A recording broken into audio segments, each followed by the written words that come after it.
talking about a challenge that most business owners and entrepreneurs have, which is around the outsourcing of tasks, outsourcing of projects, and components of running the business, especially on the administrative side. I have the pleasure today to be joined from Zurich, or live from Zurich, Claire and Paula. Welcome to the show.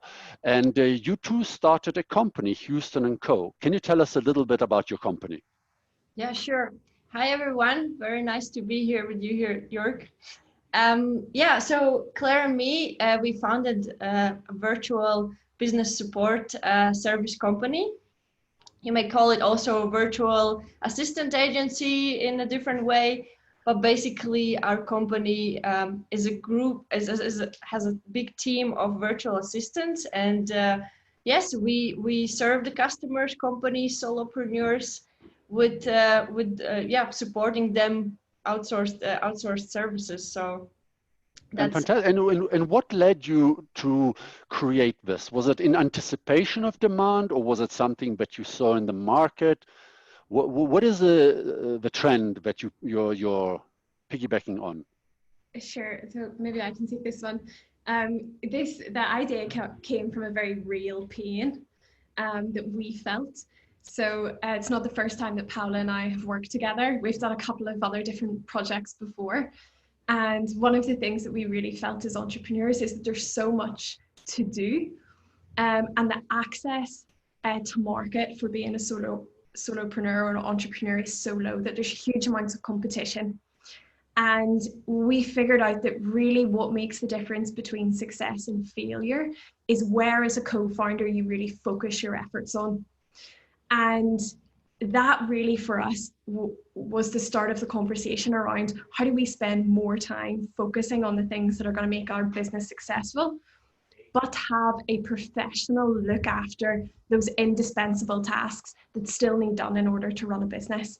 So it's a very real pain that Paula and I felt.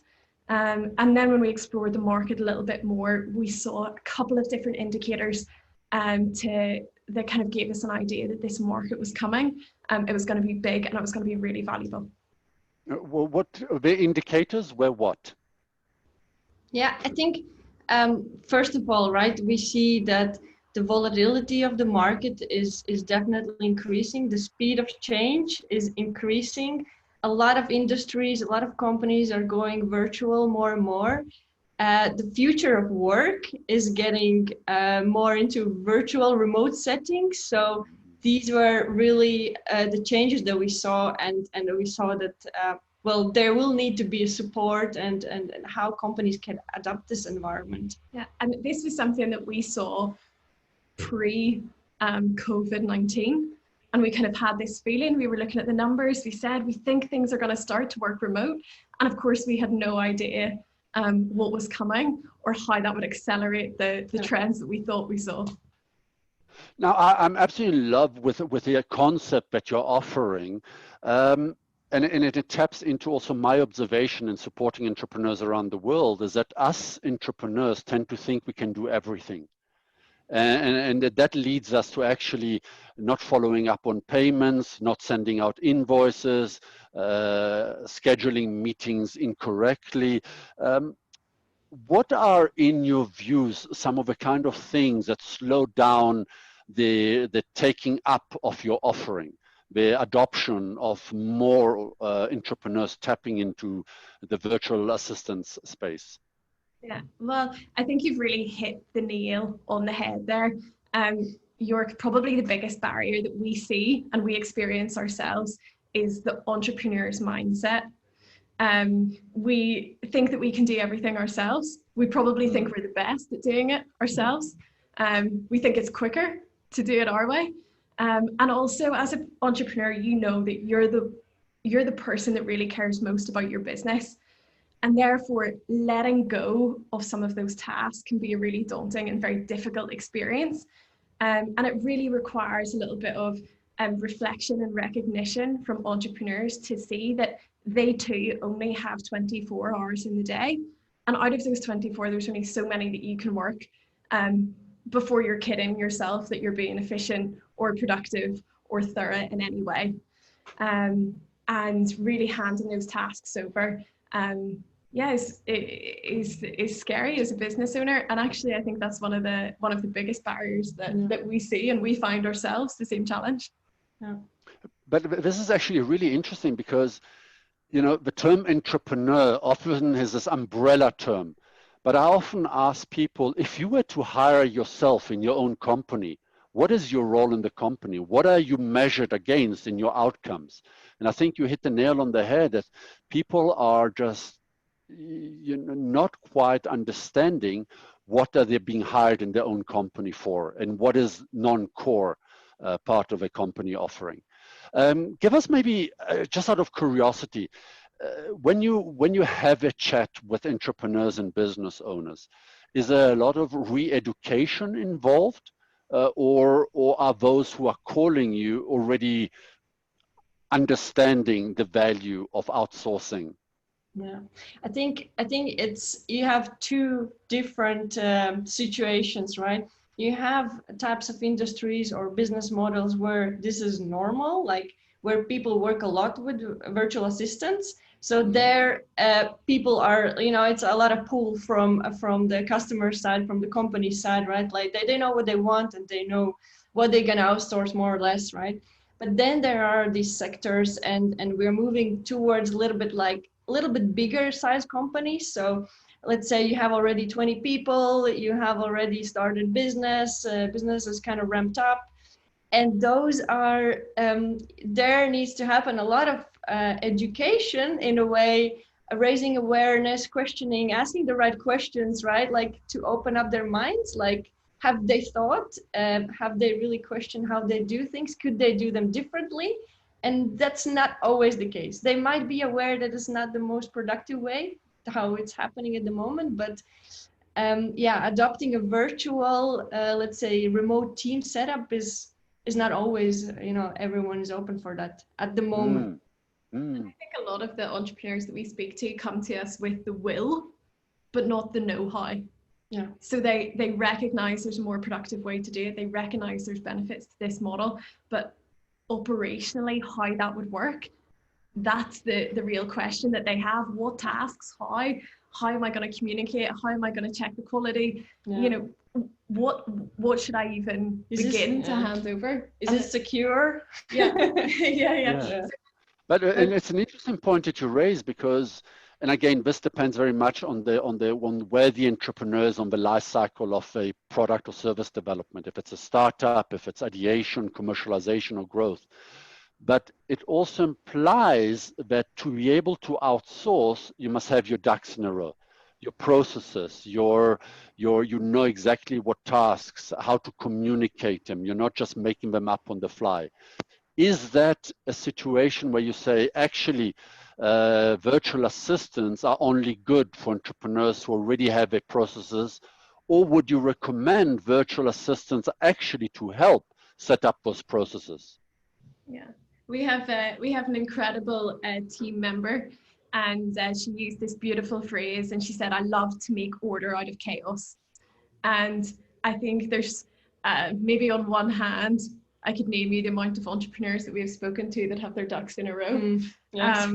So we're really here to support with that service, and the team that we have are professionals in kind of duck herding, to go along with the metaphor. And that's actually really where a lot of the duck herding entrepreneurs are seeing the value.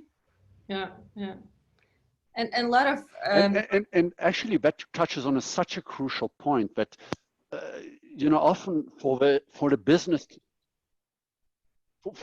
to really succeed, you actually need different types of personalities. You need the back office, the administrator, the sales, the product development or service development. And how do you then, how can I say, match the right person to the right need? Because it sounds like you actually in very subtly offering consulting services to entrepreneurs, to small businesses. Yeah, I think there's one characteristic that we see in a lot of virtual assistants that is quite common, which is they love structure and they love, you know, kind of order Process. Yeah, exactly. So they're many of them are fine to bring this into a mess, but let's say, they love already certain things being there. And so this mindset we always bring to whoever is on the other side. It could be a startup, and it could be solopreneur. At the moment, let's say in terms of skills, we really look at matching what needs to be done. But when it comes to experience, like all our team, basically, they have years of experience. So that mindset of helping, bringing order, systematizing things is already there. And consulting is such a broad term, and so is chaos when we're talking kind of about those words. And yes, I guess in a way it is a little bit of consulting, but how we use it is in very niche contexts. So if you have a specific need in, for example, financial administration, then there's a little bit of consulting that goes on, but in that very specific niche, in order to kind of get the processes in place for that niche. So we match, as Paula said, specifically on the skills. And with that comes not just the operational work, but some knowledge, some experience, some background, and I guess a little bit of consulting or advice in that specific context. Yeah.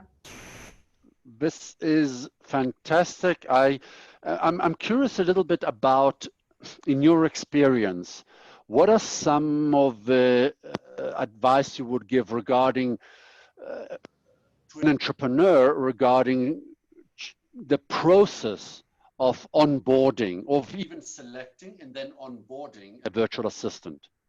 Yeah, I think first of all, like whoever, guys, if you're looking out there for a virtual assistant, first point that you have to be aware that market is huge and there's a huge variety what is out there.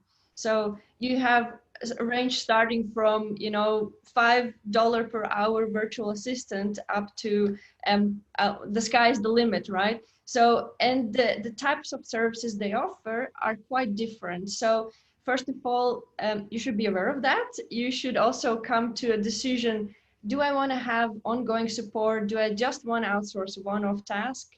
And then the next step, of course, is thinking about those tasks, thinking about what types of tasks that will lead you to set of skills that you should look for.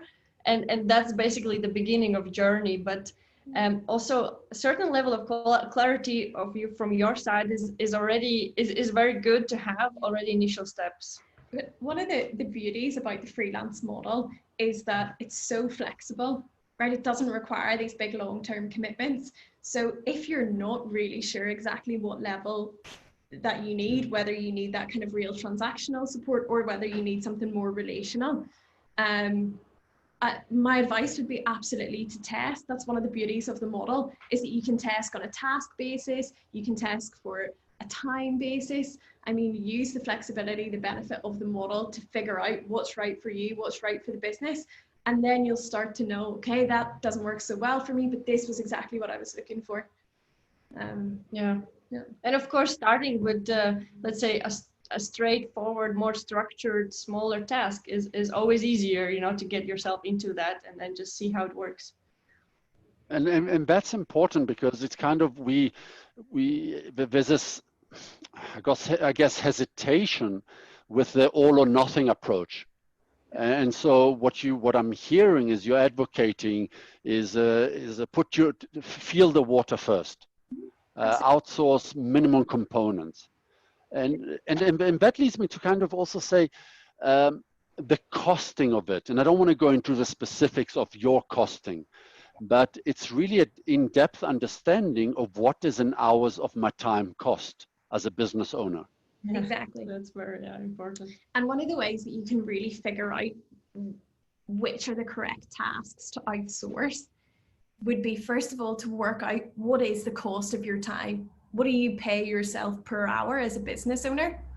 Mm-hmm. And then look at your list of tasks and work out how much each of those tasks costs you. And then you have to ask yourself a very honest question to say, if I was hiring somebody else, is that the salary? Is that the hourly rate that I would pay that person to do that task? And if the answer is no, that's way too high, then there's a real opportunity to use the cost flexibility that comes with the freelance model. And I think you hit something on that, and the cost per hour. You know, it goes back to the point that we were discussing at the beginning around us feeling like we're very busy. But actually, it is so crucial to sometimes just take it, to incorporate free time to think, absorb, to write ideas, that we think, no, I'd rather, and I don't know now the cost in your specific case, to outsource, but whatever the cost is, that's actually an investment into time I can spend on generating leads, on building relationship with a bigger client or the funder or the investors. I'd like to, you know, we live, especially in these COVID days, in an increasingly VUCA world, a highly volatile world. And you touched on it at the beginning of our chat around people staying at home, virtual remote working. It seems as if what you're offering is actually an ideal match in a world where you have people who love order, who love structure, who might have a specific, they like to stay at home or work from an environment in which they have a degree of flexibility, and matching them to people who don't need a person to sit on a chair from 9 to 5. What has been your experience in these COVID times around the interest in virtual assistants? Yeah, if I take that on, what we have seen with a lot of entrepreneurs talking exactly now during these last couple of months, what they've seen, that they need to grow their business also online much more than they had before. So a lot of, for example, coaches, they've realized, hey, I need to build my online presence, and I can't go around and meet people. And so then they are also turning for help online, virtually. And they realize, I don't have experience building up my website, generating leads online. And this is what we've seen a lot, exactly during the first months of COVID time, lockdown times, that the coaches, I had a couple of conversations, they were like, this is completely new field. Can you help me? What are the better ways I can do this? This is my personal observation. Yeah, and I think from the freelancer side as well, sometimes it's not just about working from home.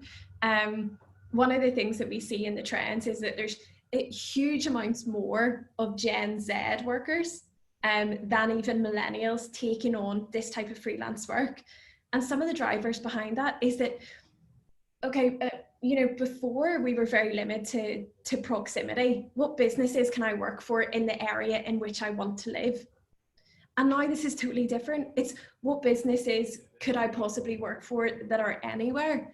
So this kind of access to global talent pool benefits not only employers looking for talent, but for the freelancers, that's so attractive to go from this kind of tiny area of based on proximity. Now, really the possibilities are endless in terms of what companies you can work for, what experiences you can gather. And we see that that's, as well as the flexibility from being able to put your washing on over lunchtime. Actually, one of the biggest factors, arguably, is the access to the amazing brands and experiences that this virtual way of working brings. So on that, and you touched on an incredibly important and topical point here, the specialization of this generation. It means what advice would you give to, let's call it younger people, and maybe not so young, but who are entering the space and this democratization, so you don't have to necessarily find a job with a local organization, but now you can sell your skill sets all over the world. What kind of advice would you give young people in developing the skill set, in where to focus? I think that my kind of point would go back to the same advice that we gave to the entrepreneurs around testing. The freelance market's a fantastic opportunity to be able to test. I know what it's like being in the position and being asked the question, what do you want to be? And I don't know when exactly the answer to that question. But this freelance market is a great way for younger people entering the labor market to test out different areas, see what really works for them, where they're successful, where their interest is. And with that freelance work now being so widely accessible, you can interchange between sectors like you've never done before. My advice with that would always be to pick up reviews and feedback from those that you work for. Because one of the challenges that we see in the online world that we face as well as business owners is trust, is quality. You know, when I don't meet somebody in the office face to face, how do I know this person is going to look after what I've given them to look after? And here I think we're going to see the remote working really drive how people value and weight reviews from customers and kind of peer reviews. So my two pieces of advice would be get out there and test the market, and definitely gather and really place emphasis on the feedback and reviews that come from your customers, because that's going to matter when you go on to your next assignment. So I'm absolutely in love with that, because in a way, and it actually allows talented people to really taste different sectors and industry and businesses. And there might be even, I guess, doors that open to eventual rising in the company. So this is a foot in the door for me to understand better what Houston & Co. does. And I really like what you guys do, and start actually building up a partnership rather than just a outsourced services agreement. Yeah. This is actually amazing. What are some of the mistakes that people do when they approach you? When they come to you saying, okay, I think I get it, I see the value. What are the tips that you give in terms of onboarding? Yeah, I think one of the also our values is that we are always trying to really tailor the service, really understand what you need, what in particular situation could work, what doesn't make sense.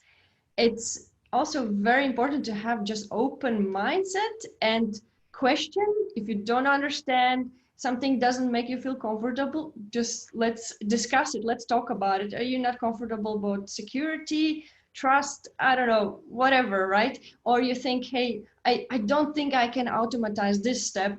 Hey, let's talk about it. Let's go step by step, and let's analyze what are you doing and how, or does it make sense? Because often, I mean, not often, but there are situations when it doesn't make sense as well, right? Certain very, very tiny tasks, or there are specific specializations. Yeah. And Paula and I are very open about what market we're in and which markets we're not in. And we're happy to have that open conversation with the customers. But as Paula said, I would agree. I think the most important thing is that the clients come to us with an open mind and a culture of open communication. And that way we can really offer the best service. Yeah. No, and that's tell me a little bit more, unpack a little bit more the markets you're in and what you're not in, and what made you decide that. Yeah. Go ahead. So maybe I can pick up kind of the general VA term, and then Paula, you can dig into some more of the skills piece. So when we talk about the term VA, the VA market is enormous. And if I was to compare it to something similar, it would be like a tradesman who says that they're a painter or a plumber. Okay, now if anybody here has ever hired a painter or a plumber, you'll know that they come in these huge broad scales. And when we talk about VAs, from a Houston & Co. perspective, we're not talking about transactional service. We're talking about somebody that comes in, it's long term, they understand your business, they see the opportunities to help you further. They recognize the areas that they can't, and they're able to give you objective feedback on where they can add value and where we can't. And they're professionals. You know, it's a professional service. It's not the same as having an employee sitting at their desk waiting for you to give them work. And these are professionals in organization, in taking initiative, you know, in the areas that they work in essentially. And that's the market that we're in. There's lots of other competitors in different markets, in transactional markets, and for us that also adds value, but it's not the market that we work in or would like to work in. Yeah. So, yeah, go ahead. Now, I wanted to specify about, let's say, specific skills or tasks, right? Because there's also a variety how much you can specialize into certain things. And we also recognize that we are not, let's say, marketing or design agency, right? We will not help to deliver very specific things. So we come into the process where we can make existing process more efficient. So where you have something set up and we can make it run more effectively, more productively. And that, I think, it's also important. You're not hiring a co-founder. You're not hiring a specialist for a specific. I mean, yes, you are hiring a specialist, but not a specialist for developing a product or a service, or, like you say, a marketing campaign.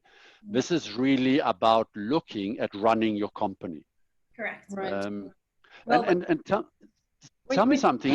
Like, as an entrepreneur, as a potential client, as great as this sounds, there is obviously a cost to onboarding. I don't mean it a monetary cost, but a time, building the relationship and the trust. How do you quell the fear or the concerns that I now spend 3 months getting to know Paula, and 3 months from now she moves on, she doesn't like this anymore, and then I have to retrain somebody from scratch or re-onboard somebody from scratch. I mean, you can't have there's nothing that you can secure for life, but how do you deal with this? So typically the way that Paula and I deal with it in the business is the entrepreneurs, the businesses that we work with initially come through Paula or I.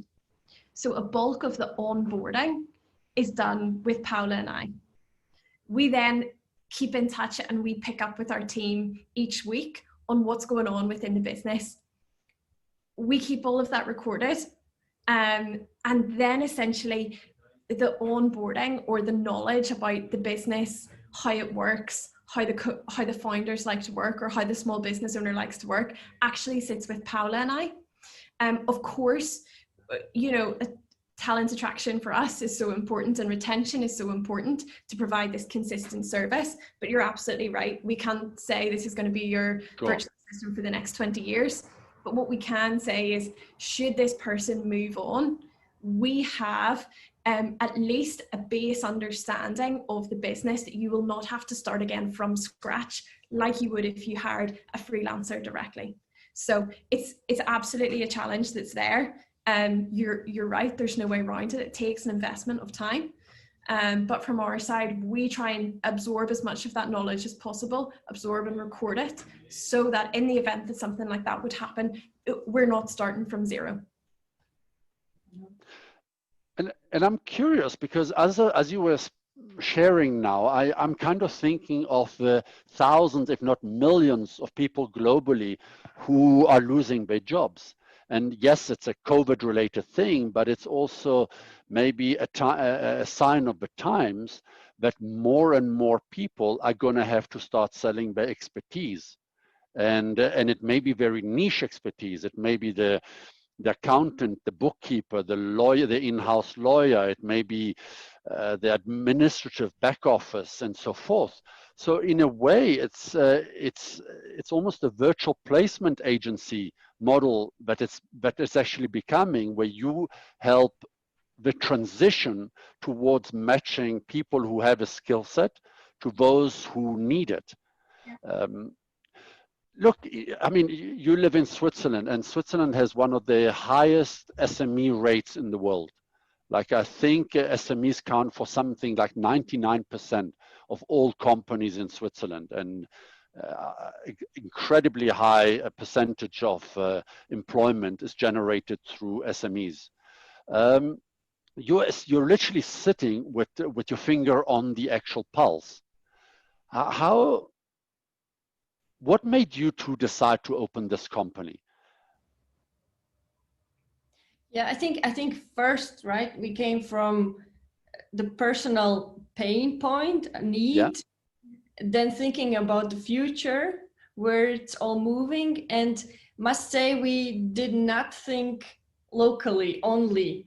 we were always thinking like, okay, what's happening globally? How is gonna move? And Claire has, her background is from recruitment kind of sector, so she also is very much like into this thought leadership of future of the work, and that was like the bigger picture we were thinking about. And as you kind of dip your toes into the water, into the entrepreneurial water here in Zurich, the tide kind of rises without you realizing, because as you get into one discussion forum, you realize that, okay, now it's turned virtually, but every night of the week you can be involved in some type of startup events, some fantastic, some not so fantastic. We've tried everything. We've been to Startup Tinder. We've been to all of these different kind of methods and setups, and virtual and in person. And the Swiss kind of market, I guess, yeah, their kind of startup market, really encourages entrepreneurs here to dive right in. There's so much help, so much expertise, and a real sense of community. Wow. In terms of helping build up business. And I have to say specifically female founded businesses as well. So yeah, I guess out of that statistic around SMEs, there'll be even fewer amounts of those that are founded by female founders. And there's also a huge support network here for us. And that's also something that's important and has been really encouraging on our journey to where we are now. And you said you've done a couple of projects before starting this. If you look back, what were some of the biggest surprises that you encountered? Some of the things you wish somebody had told you before starting this project? Houston and Co. Before this one, I think one of the, for me, and I guess Paula, I guess maybe feels the same. One of the things that, I guess when you use the word entrepreneur or you start your own business, people say, wow, okay, that's really cool. You know, you get to do your own thing, you get to be your own boss. And often there's a very positive kind of connotation that comes along with the word. And of course, we do get all of those experiences, and that's why we do it. But having come from a corporate background, when you're employed by an organization, regardless of whether you make the sale or not, your salary is paid at the end of the month. Yeah. And as a business owner, that's very different. We've also kind of managed to kind of turn that around into a motivation as well. It's an enormous opportunity. But yeah, I think that probably before stepping into this world myself, I had very much a rose-tinted view of what entrepreneurship would be like. And actually you realize that there's a lot of hard work, there's a lot of late nights, early mornings. But yeah, I mean, for sure I wouldn't change it. But I do think that when we talk about the word, that kind of entrepreneur or small business owner, probably you only get 50% of the story. Yeah, and I think also you're like you mentioned in a couple of your videos I've seen, and I think it's super important, right? Like you can dream about entrepreneurship and so on, but if you don't have customers, it's not going to bring you anywhere. So my experience is like it's so much about sales, it's so much about being in touch with your customer, even if it's not a successful let's say customer conversation. You learn so much. You have to be out there all the time talking to people, to entrepreneurs, to other business owners, to freelancers. You learn every time something new. So and there was a time, we're in a very different position now, but there was a time that we were delighted when someone replied to one of our cold emails politely saying no. That was the highlight. Politely said no, thank you. Yes, very acting. Exactly. You know, and now we're in a different position, but you definitely have to go through this kind of painful phase and really kind of put your shoulder forward to get through that into a different area. But yeah, no, I absolutely love it. And to tell me something, as entrepreneurs, as business owners who've now walked a path for a while, you probably receive inquiries left, right, and center in terms of potential clients. When do you say no to a potential client? Do you ever walk away saying, no, it's either not profitable enough or not good enough, or this is trouble coming? How do you find the courage as entrepreneurs? We want to go after every single revenue cent we can possibly get our hands on. How do you find the courage to say no? You know, it's a very difficult thing to do, and I have to say that okay, we had a situation like this last week, and we had a piece of work come in, and it wasn't. It was a blurred line. Could have been work that we could have taken, but it was probably work that was better outsourced to another professional. It was a very specific skill, and we made the decision to say no to that piece of business. But what we did make was we also made a recommendation to somebody that we knew that was a very high quality professional in that area. And yeah, okay, as kind of the nature of the universe sometimes works, that comes back to us. And we actually have that same client now for a different skill. And he was so delighted with the quality of the work that was coming from our recommendation, and that we had enough integrity, I guess, to say, no, that's not our area, that's somewhere else's. And now we have a fantastic relationship with the client, but also with the freelancer that we recommended him to. So it's a very hard thing to do. But I think once you've done it once, yeah, you see that actually there's a cycle here, and it's a bit connected, and it'll come back to you in the future. They say give out what you want back, and yeah, we were lucky enough that situation, yeah, we felt it in the business. Yeah, I think there is one important point about being able to say no, that it brings you back to the core. You have to decide, what do you want to do? What is your business about and what it is not about? And in our situation, a couple of times we had to say no because we strictly committed to what are we? We are virtual service provider, and we do what we can do. We don't go into really specialized work, right? So it helps you to think about, hey, where do we want to place ourselves? Yeah. And it improves your messaging for the next times as well. So yeah, and I think in those situations, it's incredibly beneficial to have, even if you're a single founder, if you have somebody or a small group of people that you can really rely on to help keep you in check with that, because Paula and I do that with each other. When I say, yeah, I'd like to take it, then Paula can say, okay, is this really what we do? And vice versa. So for any other entrepreneurs, it doesn't come naturally to say, no, please don't give me your money. Yeah. But if you've got somebody else that you can kind of rely on to give you their honest opinion, then I think that's incredibly helpful.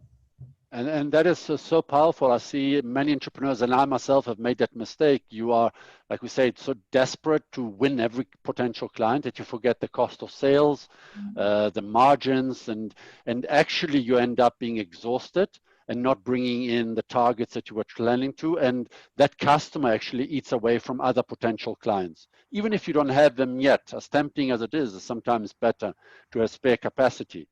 Than killing yourself. I want to ask you my last question. It's around the fact that you both started this company. You were talking just now about the advantage of being able to keep each other into check. What advice would you give to other entrepreneurs who are starting a company? Go alone or find a partner? And if you find a partner, how do you find the right partner? But I think, well, if I may speak from my experience, you know, instead of having one brain, two eyes, we have two brains and four eyes. Like it is, so far it has been only great, right? First of all, we also split a little bit. We kind of unconsciously have split like the things that we do, not everything, but there are certain things that Claire focuses on and I do. And this is really helpful if you think, you know, while you're doing something, the YouTube channel is being set up. And for example, you know, or the contracts are being set up while there's social media campaign going on and so on. So that's definitely helpful. Yeah. And also the motivational factor is definitely there. Like when one is a little bit lower, the other one is higher. And we're always making sure we're there. Yeah. And I think my advice, I definitely think this journey's easier done with somebody. And my advice would be, do not look for somebody like you. Because Paula and I get along very well, but we are completely different when it comes to skill set, when it comes to mindset. And that's what makes the business decisions so strong. Not easy, but strong. There's lots of times that we discuss topics for far longer than we possibly should spend time on. But at the end of the day, we know that coming from these two very different places makes the best decisions for the business. And that's one of the beauties of having a co-founder, is that you've got somebody not just with a different skill set, but with a very different mindset. And I would say that's one of the reasons that Paula and I work so well together. And you say that you worked on a number of projects before. So in a way that also helped you, I guess, get to know each other better. Because it's all very good going for a coffee, and it's all very exciting in the early days. But did that bring out a lot? Yeah, I'm pretty sure we tested each other's skills, and in different settings, and we've also tested each other's patience on many ski slopes, tents, and other precarious activities before. So yeah, you're absolutely right. A couple of coffees, I think would just wouldn't provide enough information. And you really need to test it with people before, or with people that are already in your network. Because I think making the right selection for a co-founder is probably one of the crucial factors. It's going to be one of the most important decisions you make in your business. So you found each other. You are amazing. I love your energy. I love the advice that you've given to a lot of the entrepreneurs. I think you've got the perfect business for the perfect time, or the imperfect perfect time.